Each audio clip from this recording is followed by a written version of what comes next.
Welcome to the J&J podcast. I'm Jamie, This is Jameson. and we've got our boy Zach joining us today. Zach, tell everybody what's up. What's up, everybody? We want to welcome all of our listeners in and invite you in for our 50th episode of the J&J podcast. Y'all make some noise. Yes, sir. Who would have thunk it? We're at the 50th episode, and boy, do we have a lot on our plate today. So we're going to jump right in. And Jameson, I want us to recap the NBA All-Star Weekend. I don't really have a lot to say about Friday night, but I'll let you jump in and start with Friday night. Sure thing. First of all, I was going to say, just to echo your point, it is our 50th podcast episode. I want to thank everybody so far that's tuned in, that's shown love, support. We're excited to continue to grow this podcast and really appreciate everybody's love and support so far. But yeah, shifting to All-Star Weekend, I'll say this. Friday, they had the celebrity game. It was cool to see Taco Fall. You had Glorilla out there. Nothing really too crazy, though. It was another celebrity game. What would he do? Then we had the Rising Stars game. Honestly, the Rising Stars game for the most part was really, actually pretty entertaining for the most part. VJ Edgecombe ended up getting the Rising Stars game MVP, so huge shout out to him. And then, transitioning over to Saturday, I was really excited about All-Star Saturday night, and I can't even say All-Star Saturday night. It was more so All-Star Saturday afternoon. I don't know whose idea it was to have the All-Star Saturday festivities start at 5 o'clock p.m., but that's neither here nor there. But, first off, they kicked it off with a three-point contest, and I know most people aren't going to agree with this, but in my opinion, outside of just the Stephen Curry, Klay Thompson three-point contest, that might have been the most entertaining three-point competition I've ever seen. Devin Booker had 30 in the first round. Damian Lillard had a crazy performance. Conka Nipple had a really good first round.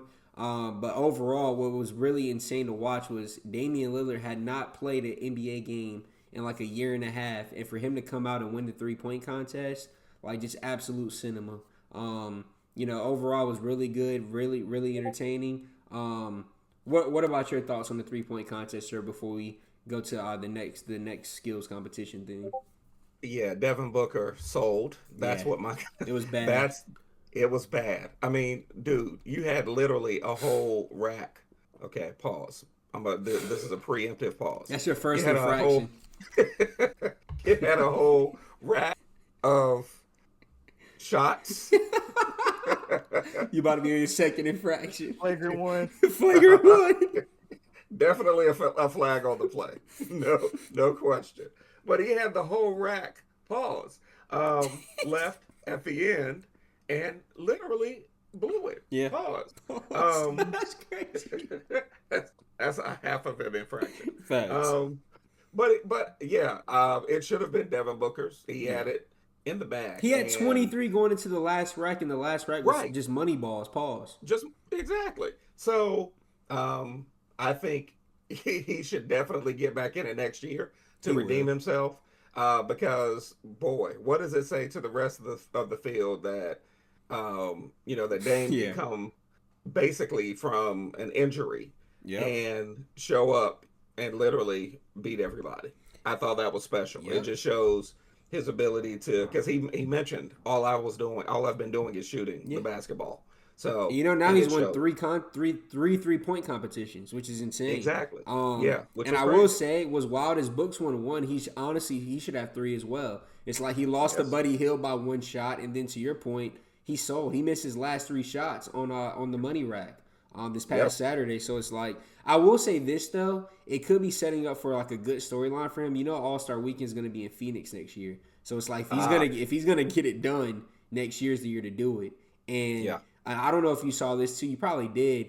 Did you see that Dame was kind of trying to recruit Steph and Klay to do it next year?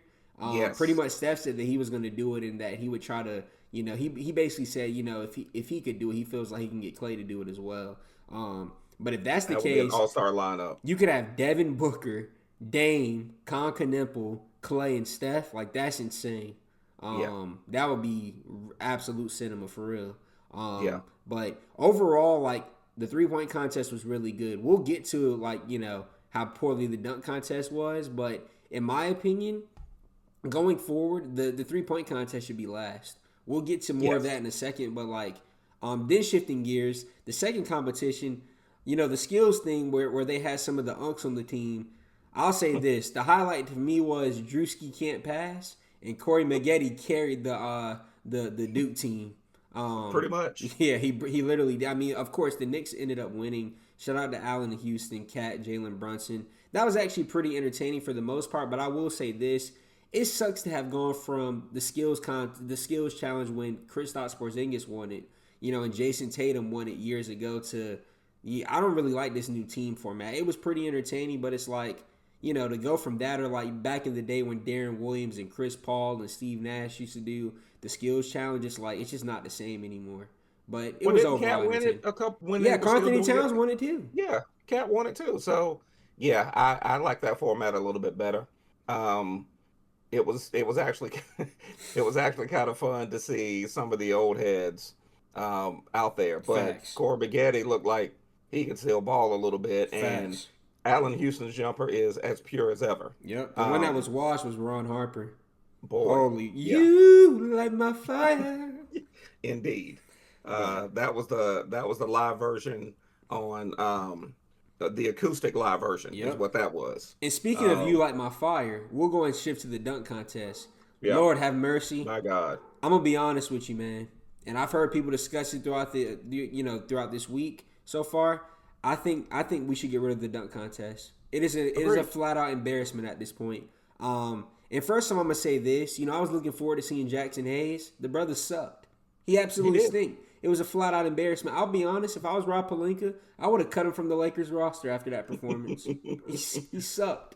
He was I mean, terrible. you're in LA, You're in LA, bro. right? Your first dunk, I'm thinking he's about to do at least like between the legs from the free throw line something crazy. He just did an in game dunk. No power, Uh, no finesse, nothing like that. Just a basic dunk. He messed up mid dunk. It was terrible. Um, Somebody said it was a tiny desk version. you light my fire. But Oh I'll my say, gosh. and I'll say this too. Huge shout out to Keyshawn Johnson. But here's my thing. He won the dunk Listen, contest with an average score of 47. To put that into perspective, Stephon Castle lost to Matt McClung last year in the dunk contest. He would have literally every dunk that he did was better than the championship dunks that we saw this past Saturday. It was yes. terrible.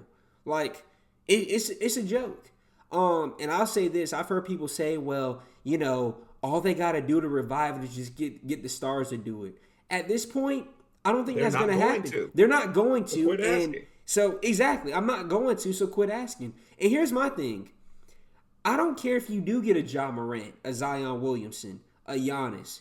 The dunk contest, like we've already seen all the dunks that can be done. All that's going to change is the players that's doing it. I don't think that's going to. It'll help some. More star power will attract more viewership. But at the same time, they got to just get rid of it. The dunk contest, it used to be good. It used to be the highlight of All-Star Weekend for many, but it's terrible now. And in my opinion, we're going to talk about a league that is doing this right, and the NBA should adopt it. But in my opinion, I've said this for the last couple years, they need to go and do a one-on-one tournament. I'm telling you, if they do Agreed. that, that'll help revive All-Star Saturday night. I'm telling you, man. And Well, Keyshawn did more dancing than listen. He facts, would have been better on Dancing with the Stars than he was in the facts. dunk He looked like contest. Chris Brown and stomped the yard. I was I like, mean, for brother, real. like you don't have to crip walk before every dunk, bro. Come on, dog. What are we It was doing, man? bad. It was bad. But I'll say this: if they adopt a one-on-one tournament, trust me, there are gonna be players that don't do it. But you telling me Anthony Edwards would not want to compete on a 1v1 tournament? He already thinks he's better than everybody in the league anyway. That's his chance to prove it. Or could you imagine a Absolutely. Kyrie in the one-on-one tournament or a Wemby? And I know what people are going to say. Well, it's not going to be fair. You can't have Wemby go up against Kyrie Irving. Split it up by position group and Yeah. limit it to 3 dribbles. It's that Now simple. that I like. Yeah, limit it to That I 3 like. dribbles. Do 3 dribbles and a 10-second shot clock for each possession. It's that simple. Agreed. I'm telling you, a lot of players will participate.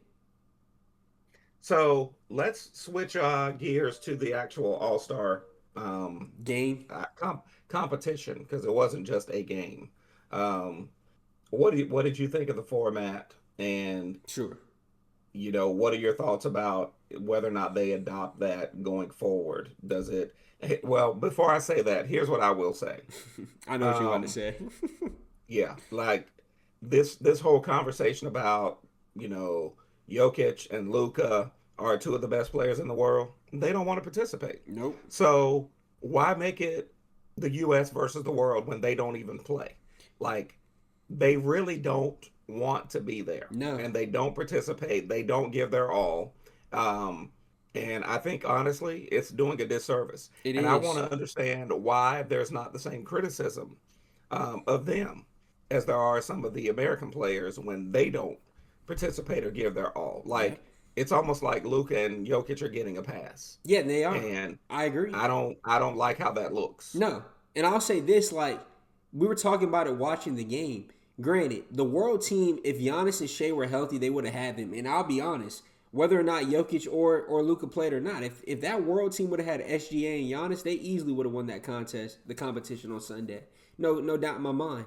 But honestly, who really carried it was Wemby. Anthony Edwards said Yeah, it. Even though he won MVP, Wemby was the one that Wemby literally treated that like a playoff game. Like he the did. brother was about to cuss out the teammates after they lost that first game because they helped on and gave up a wide open three to Scotty Barnes of all people. But Wemby took it very seriously from the tip off. Like Well, he brought he should have been fussing at Luka and Jokic because facts. they didn't. I mean, literally no effort And whatsoever. here's my thing. Like, I'll get it. Lucas somewhat gets a pass because he was already coming off the injury. He wasn't supposed to play anyway. But here's my thing. Treat him like they did Steph. If you know you're not gonna play, bro, let somebody else who actually deserves to be in the All-Star game that wants to play get an opportunity. Like That's there right. are a plethora of NBA players like James Harden that could have easily replaced Luka Doncic. Same with Jokic. And it's like Jokic, if you're gonna be the best player in basketball, and that's the NBA's best weekend to try to market the sport and have a lot of fan viewership, you gotta play. You can't just run up and down the court twice and make one pass and then sit on the bench. That's not good. That's not cool. Like, to your point, LeBron's 41 and played and tried. You have no Yes, excuse. that's right. Like, there's literally no Kawhi, excuse. Kawhi, who is an android, Yeah. but obviously has been an android that had some parts that needed to be replaced, came in there and showed out. I Yep. mean, he literally showed out. He And like if it Michael wasn't Jordan. for, yeah, and you could tell the young legs in that third game, Oh yeah, it caught up to it that mattered. team. Yeah. It caught up to that team. But bottom line is, if it's going to be U.S. versus world, put some dudes on the world team that actually want to play. Yep. In my opinion, That's if they adopt that format going forward, they got to just make sure that players are going to play because it was competitive up until that last game. Or if they're not yeah, going to do that, just go back to the standard East versus West and have a target score. I'm telling you, the yes, best All-Star game that we've had in recent memory was the one they had in Chicago where they honored Kobe and Gigi. It literally came down to the very last possession and like Kyle Lowry was taking charges. It was that serious. Like yeah, that's all you have to do. All this world team, USA team, like they had a proven formula for success in 2020. What was that? 2020 or 2021 with the Chicago one. It's like if it ain't broke, don't fix it. Like, but hopefully going forward, if players aren't going to play, especially the superstars, replace them. Like you can just sit in the agree. crowd in your street clothes if you're not going to try. That's right. Mm-hmm. Absolutely. All right, let's wrap the NBA and move to. I'll let you talk a little bit about this, Jameson, in a couple of in a minute or so about the KD Twitter fiasco. And That burner. I just need for this dude to act like he's approaching 40 years old. Yeah, he's Like, 37 years old, bro. like what are we doing? So give us a quick wrap of what happened with that. Well, here's what I'll say. It got leaked that KD had another burner account, but what made this one even worse was he's sitting there dogging out dudes that he's either currently playing with or still in the NBA with. Like, for you to be sitting there dogging, and I'm not going to repeat some of the stuff that he said because it was flat out egregious. But to keep talking about Russell Westbrook or a Devin Booker or an Alperen Sengun or a Jabari Smith who you currently play with, bro. Like, it's unacceptable and it's unprofessional. And like me and Zach were talking about it yesterday. It's like if I'm Jabari Smith coming out the All-Star break, I don't even want to pass him the ball. You get what I'm saying? It's like you're messing up team chemistry for your current team. And here's another thing I'll say about KD. KD for the last couple years has said, "Oh, I don't care what people think about me. Let them say what they're going to say." If you really feel like that, why do you feel the need to respond? You're 37 years old. You make millions of dollars to play basketball. Like, trust me, if you want to go back and forth with somebody on Twitter, bro, put a face to the name. It's cowardice to be hiding behind a burner account on Twitter, bro. And I've always loved KD, but it's like I can't defend his actions, bro. It's bad ball. And last thing I'm gonna say about this whole thing, I feel like all this stuff started with KD after he left Golden State. He should have never left Golden State. He could have stayed there, won a couple more championships, couple more Finals MVPs, and kept it pushing. He's the one that decided he wanted to do his own thing and go to Brooklyn. Then when that didn't work out, he went to Phoenix. Then when that didn't work out, you force yourself to the Rockets. So there's no excuse. I don't feel bad for him at all. He needs to do better. He does. Absolutely. Yeah, I like KD a lot, and I stuck with him even though he had a lot that he could be criticized for. But it's just too late. Too late. But moving on, because enough of the NBA talk. Let's talk about the NFL a little bit. We'll start off with Tyreek Hill and Bradley Chubb both being released by the Dolphins. So, Stir, lead us into that. Yeah. I mean, I'm not totally surprised by this. I guess at this point the Dolphins have decided, they're going to just kind of clean shop and kind of start fresh. And I mean, I will say with Tyreek Hill, let's just call it what it is. He's been trash. Like, With all due respect, though, his quarterback is Tua turn the ball over. I'm gonna throw that in yeah, there. true. And I'm gonna let you chime in on that. But the flip side of that is if you're supposed to be a premier, like look at what's been happening in Minnesota. Look at what Jefferson has been doing. I know different style of He was terrible this year. receiver. He only had 3 touchdowns. Yeah, but what I'm saying is he's had literally some terrible quarterbacks and was still putting up numbers. So I think that I don't know. I don't want to say that Tyreek Hill is done. I think he definitely needs a change of scenery. But I don't think that he's going to get back to the Tyreek Hill that we were accustomed to. His better days are beyond him. Can he be a receiver who gets you those first downs? Can he be a dude who I just don't I'll put it this way. I don't think he's a game changer no matter where he signs going next. And I understand, now the Bradley Chubb one. I'm interested to hear your thoughts on that part of it because that part of it was more of a surprise to me than the Tyreek Hill Yeah. movement. No, I'll say this for Tyreek Hill. I wasn't totally shocked either, but I will say this. I think on the right team, he can still be a difference maker. I'm not saying he's going to be the Tyreek Hill that we saw in the Chiefs, where he was arguably like, I remember they voted him as the number 1 player coming into the season like less than 3 years ago. You know what I'm saying? I don't think we're going to see Yep. that version of Tyreek Hill, but I'll say this. If he goes back to the Chiefs, or if he goes, Lord forbid, like I've already been seeing this rumor. The If Ravens. he goes to the Ravens, or here's another team I'm going to throw out there. If he goes to the Bills, if he goes to one of those 3 teams where he has an elite quarterback that in a system where they're actually going to utilize him, I think he can still be very successful. I'm not saying he's going to be a top 3 wide receiver anymore. That might not happen, but he can go. If he goes back to Kansas City now with Eric Bieniemy being the offensive coordinator again, he will still make a difference for that team. And trust me, they needed him this past season. For the Ravens, it's like if you pair him up with Zay Flowers, and Lord behold, if we get AJ Brown, who that Super Bowl, who that Lombardi. Let me not get too ahead of myself. But even the Right. Buffalo Bills, it's like I'm not trying to defend Josh Allen, but like outside of James Cook and Dalton Knox, like his receivers were terrible. And Shakir, his like if you replace Tyreek Hill with Keon Coleman this past year, I feel like the Bills are a better team.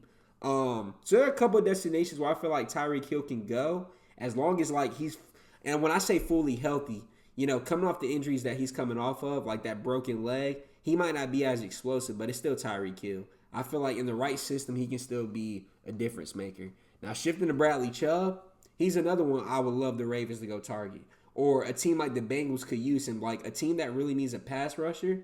They can get Bradley Chubb for a really good deal, like contract. It could be a steal for a team. That could be the difference in a team getting to the Super Bowl. Like Bradley Chubb is that talented. So I was shocked by both moves, but to your point, what it shows me is the Dolphins are in a complete rebuild per usual. Yep. Agreed. Last thing I'll say about Tyreek Hill. So I think he can be a difference maker. I don't know that he's and I there's a very fine line, difference maker versus game changer. Oh yeah, and I think So he's going to be a can he difference maker type of player. Not like game exactly changer is like a Jamar Chase or a Puka right Nakua. I think he'll be. exactly I on think the he'll right be. team? Yeah, I think he'll be a good number two Yes, on a team. You know what I'm yeah, saying? So absolutely, yeah, absolutely. All right. Well, keeping us pushing the unrivaled tournament, the one-on-one. Jay, I'll pass it back to you. Talk about that. yeah. Huge shout out to Chelsea Gray. She had a dominant performance. It was actually hilarious. The championship was Chelsea Gray versus Alicia Gray.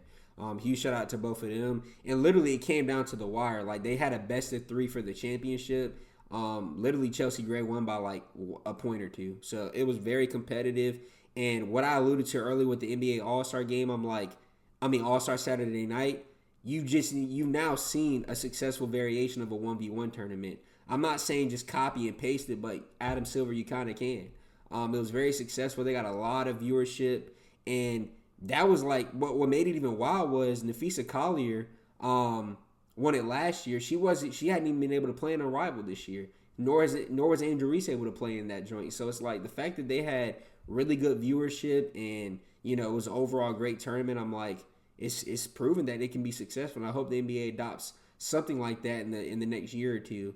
And I just gotta give a huge shout out to Unrival too, because more than likely it's not been confirmed, but like all the signs are looking towards there might not even be a WNBA season right now. So the fact that these women are still able to stay in shape, get fairly compensated for their play, I'm all for it. And huge shout out to Nafisa Collier and Brianna Stewart for what they've been doing with Arrival. It's like it's been really fun to watch, and they're approaching the playoff season too, so it's really exciting times for Arrival. Well, what I'll say is we've already talked about it. The 3-point shooting contest should be replaced by a one-on-one You tournament. mean the dunk contest? Excuse I me. meant the dunk Yeah, contest. yeah. Yes, not the 3-point. Yes, the dunk contest should be replaced with a one-on-one tournament. Period. And some of the OGs aren't going to participate, but you got the young up and comers. Yeah. Like now, if Wembenyama decided to get in it, that would just be unfair. But like I Like said, they got to split it up by position group. Like by position, I want to see agreed. Chet and Wimby. I don't want to Yeah. see Kyrie versus Wimby. Oof. Yeah, that would be Chet versus Wemby would actually be entertaining That'd be the most because viewed game. yeah, because he doesn't Watch. like that Yeah, dude. he He does. really doesn't. So, but yeah, I think that that's something that they really should adopt.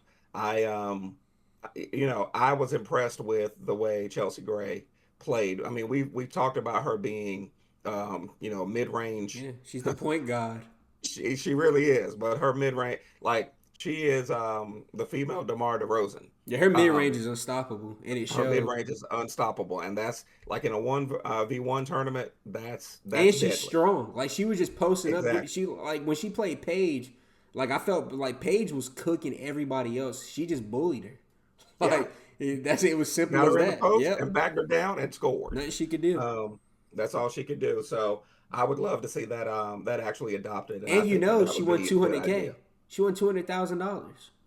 Oh yeah, and see, imagine the NBA what the NBA would pay or what they could pay, I mean, what they prime could offer. example of that is you saw how much the NBA players have tried during the NBA Cup the last couple years because they're getting paid for it. Like, Yes, if you're telling me Anthony Edwards can get $1 million to play 1-on-1, come on, bro. He's doing it. absolutely. They're definitely He needs doing it. to.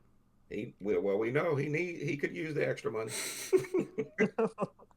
No, no need for me to elaborate on that. That's crazy. So, Anyways, pushing this on to the college basketball. Sir, I'm gonna throw it right back to you. Pause. That's Caleb your first Wilson, he got infraction, bro. injured. I ain't gonna Yeah, lie. my fault. My fault. My fault. Yeah, Caleb Wilson, sir. Start us off with that. yeah. So everybody knows I'm a Tar Heel homer. That's my alma mater, and yes, I've been a little bit depressed because of Caleb Wilson's injury. Here's what I will say though. He's built different. Right after the injury, he literally said, "I'll be back." And I'm not going to do any comparisons to other players. There's one in particular that is being projected to be the number one pick. Um, Caleb Wilson wants to play. he is probably one of the best ambassadors that Carolina basketball has had in a while. His injury obviously affects our team, and then to add, pun intended, insult to injury, Vesar also got hurt. And at the time of this podcast, it looks like he's not even going to play when the Tar Heels play NC State. So that's a big deal. I will say, though, the timing of this looks like he could be back right before the NCAA, the March Madness actually begins. So, and he's pretty much said he wants to play, he wants to come back. So, if the Tar Heels can just kind of stay afloat, and again, this past weekend, this past Saturday, they played Pitt. Many will say, well, that was Pitt. It was also Pitt without two of our best players, and Caleb Wilson probably being, I know he's projected to be number four, number five, but a lot of folks who watch the game, who actually watch the footage, know that he has more upside, and he's probably deserving of at least a third pick. So it's bad that we lost him, but it gives the opportunity for other players to step up. I saw a lot of that in the game on, excuse me, on Saturday against Pitt, and it was fun to see Jaron Stevenson kind of come into his own.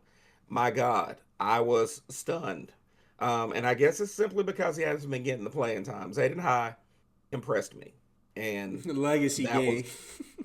I mean, for real, like that was refreshing to see. So I just need for them to stay above water, stay afloat, until Caleb comes back, and now at this point until Vasar comes back. So Jamison, your thoughts?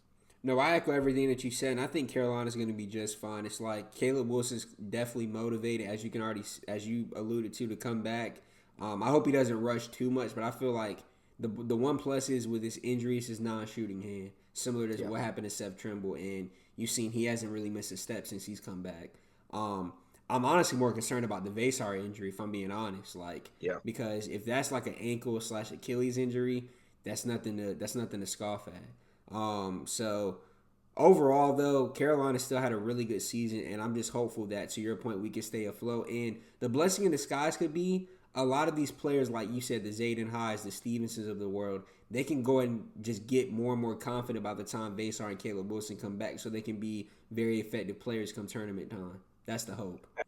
Absolutely. Shout out to Vogelbach because he actually, Finally. he stepped up and in a big way. So we're going to need that going forward. Yep. Shifting gears, Jameson, to the South Carolina versus LSU women's Cinema. game. Boy, that was fun to watch. Yep. That's exciting basketball, and shout out to I'm Tessa loving, Johnson, man. boy. Listen, I saw it on social media. Somebody actually wrote a song that said "Who can guard Tessa?" Uh, it was amazing. Yeah. But that game was fun to watch. It was exciting. It had all the drama. You had some missed free throws that could have been, the difference in the game. That And Flage. I wasn't gonna say, but I'm saying. Malaysia for Wiley's return too. Well, not return, but Oh like yeah, her first game against South her Carolina, first, and they locked and her up. they locked her up. And bottom line is, be careful what you wish for. That's all Facts. I'll say about that. The Yep. grass isn't always greener. Facts. But once again, it's just amazing to watch Dawn Staley. It's obvious she's been here, she's done that. She's just so cool and calm on the sideline. It's just fun to watch. So that was an amazing game. And that Your was her call. 500th career win. So huge shout out to her. Raven Johnson was phenomenal. I mean, if you would have told me that Joyce Edwards probably had her worst game of the season and they still found a way to win, you know what I'm saying? Like that's just it's good ball, and it just shows you like Dawn Staley really builds her teams for moments like that. It's not just like because some college basketball teams are built where if your star player has an off night or if like the second option has an off night, you're probably gonna get blown out. It's like they really play team basketball, and on any given night, somebody can step up. Like Tessa Johnson was averaging 14 coming into the game. What did she end up with, like 24? So it's like, and they needed every point too. You know what I'm saying? Yeah. So it's like, but we talked about it when we were watching the game. Dawn Staley never got frustrated. Was never like out of her element. She stayed cool, calm, and collected. I feel like the team followed suit, and I'm glad they won that game. Yeah, one other quick thing. Shout out to Medina Okot. Yeah. Um, Listen, we were Well, rough on Will her earlier in the Chamberlain, game. rebounding Boy, wise. yes, she came. She at the end, she came through Yep. some timely baskets and some timely rebounds. So Facts. shout out to her as well. Now on to the Tar Heel women versus the Duke women, I'll let you do and this one. yeah, because I have lots to say about this game. I have a whole bunch, and I'm just going to go all in. Here's the bottom line: you can't tell me, and I think that I have to go look at the statistic, but literally in a century, there hasn't been the disparity of free throws that happened in that game. And let me not just mention that there was a disparity. Duke had 21 free throw attempts. The UNC Tar Heel women had zero. You talking about for the first Zero. half or quarter? No, no, no, No, no, I no, know no. the whole No, no, game. no. Yeah, the whole game. And I don't want to hear the Dukies who keep saying, oh, well, now you know how it feels. Because in the men's game, Duke only had one attempt. Ma'am, sir, that's for the whole game. They had 11 attempts, and I think they made nine. The women had zero attempts. Oh, and by the way, they had 46 points in the paint. So you mean to tell me that of the 46 points that they scored in the paint, nobody got fouled? Not one time? Zero? Zero. Zero free throw attempts. Oh, and by the way, the only other times that this has happened in history where the disparity was that bad, it's happened in total, three times, including that time. And guess where two of those games took place? Cameron In Indoor. Cameron Indoor. So all this talk about, oh, there's not nobody cheats, there's not a Duke whistle. I'll be doggone if there's not a Duke whistle. 21-0. Yeah, my voice went up 2 octaves. 21-0. There should be an investigation. There should be. Listen, there needs to be a bolo out on these referees because at this point, it is blatant. It's in my face. You playing in our faces now. Yep. 21 free throws to 0. And by the way, the final score 72-68. Yep. So just imagine if literally just a few of those fouls had actually been called. Game We wouldn't have we even need to been. go check. Was Tim Donaghy calling that game? I mean, listen, he might have been disguised. Point Listen, shaving. I mean, it's incredible to me. 72-68, 21 free throw attempts to 0. And I really don't want to hear anybody talking about, oh, it's karma. You guys know how it feels. No, we don't. 0 attempts. I kept seeing on social media people saying, oh, it's the same as 1. I was like, do you not understand there's a difference between 0 and 9?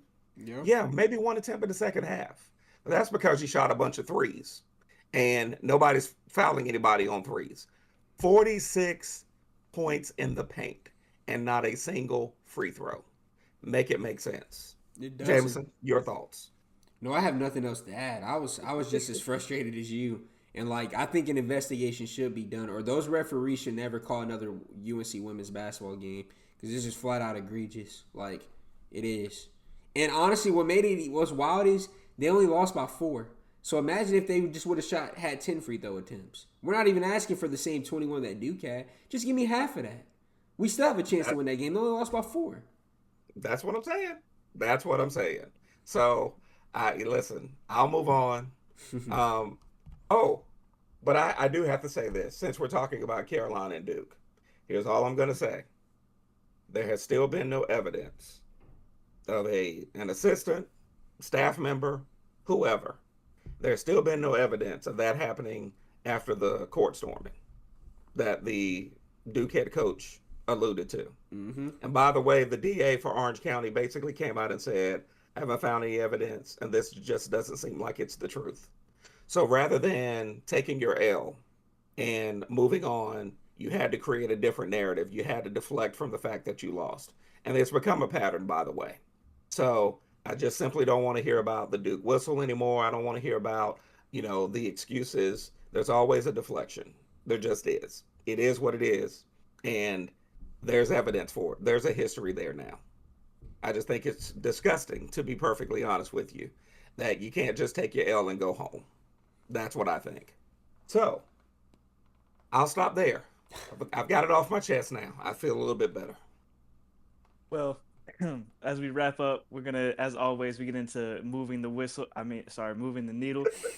So Jameson, I'll start with you. What moved the needle for you this week? It's probably gonna be the same as my dad. It was actually just announced today, but Dylan Mingo, one of the top recruits in the upcoming class, just on a positive note, announced his commitment to Carolina. So, the crystal ball prediction had him coming to Carolina, but I was still kind of skeptical. But to see that was officially announced today, I'm ecstatic about it. I think him and Dixon next year, that could be a nasty backcourt. Yeah, I'm excited. Yeah, that's my moving the needle as well, Jameson. I think he's the number two. Yeah, he's Number number two, 9 overall, but number 2 point number guard. number 2 point guard. Yeah, Yes, exactly.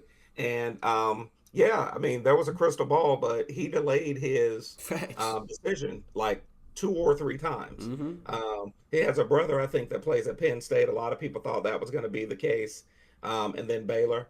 And I'll say this: say what you will about Hubert Davis. Um, Yeah, Dudes want to come play this is for him. back to back years. He's gotten top recruit, like top 10 players. So you Absolutely. know I what he mean, he got doing. Max earlier on this season. So you can say what you want. And in the big games, so far he's delivered. And he's the first coach in UNC history for his first 5 seasons to have 20 plus wins. Yep. So he's doing something right. Yes, Facts. there's some areas to clean up. I get it. But this is a big grab for the Tar Heels. So shout out to Hubert Davis and shout out to Dylan Mingo, the new Tar Heel. So that's going to wrap our 50th episode of the J&J podcast. We appreciate all of our listeners. We'll see you next week. Same bad time, same bad channel. Peace.